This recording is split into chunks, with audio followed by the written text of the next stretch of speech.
నాగర్ కర్నూలు జిల్లా అచ్చంపేటలో బొడ్రాయి పునఃప్రతిష్ఠ కార్యక్రమాన్ని మే 4వ తేదీన నిర్వహించబోతున్నామని అచ్చంపేట ఎమ్మెల్యే డాక్టర్ చిక్కుడు వంశీకృష్ణ తెలియజేశారు. కార్యక్రమంలో అచ్చంపేట పుర ప్రముఖులు మరియు వివిధ కుల సంఘాల నాయకులు, పార్టీ నాయకులు, ప్రజలు ఇందులో పాల్గొన్నారు. అందరికీ నమస్కారం.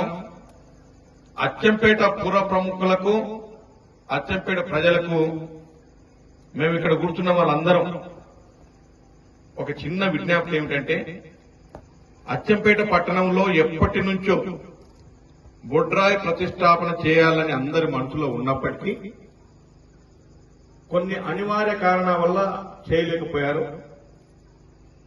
మరి ఈ మధ్య కాలంలో నేను, నాతో పాటుగా ఉన్న పుర ప్రముఖులందరినీ సంప్రదించి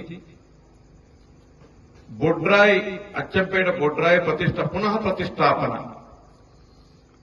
ఈ మే 4వ తారీఖు ఆదివారం నాడు చేయాలని మేమందరం కూడా, అచ్చంపేట పుర ప్రముఖులు, ప్రజలందరం కూడా ఒక మాట మీదకి వచ్చి నిర్ణయించడం జరిగింది. అది మా అయ్యగారు పెట్టినటువంటి ముహూర్తం, చాలా బ్రహ్మాండమైన ముహూర్తం.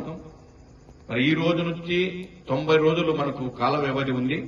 కాబట్టి అచ్చంపేటలో ఉన్న ప్రజలందరికీ, అన్ని కులాలకు, అన్ని మతాలకు మా విజ్ఞప్తి ఏమిటంటే, మీరు కూడా ఈ వచ్చే మే 4వ తారీఖు ఆదివారం నాడు జరగబోయే బొడ్రాయి పునః ప్రతిష్టాపనలో మీ వంతుగా మీరు పాల్గొని, మీ వంతుగా మీరు సహాయ సహకారాలు, ఆర్థిక అన్ని రకాలు కూడా సహాయ సహకారాలు అందించాలని మీ అందరినీ కూడా మనసారా కోరుకుంటూ, మరి మీ సలహాలు, సూచనలు ఏమైనా ఉంటే కూడా తెలియపరచాలని కోరుకుంటూ, మరొకసారి మే 4 ఆదివారం అచ్చంపేటలో ఉన్న బొడ్రాయి పునః ప్రతిష్ట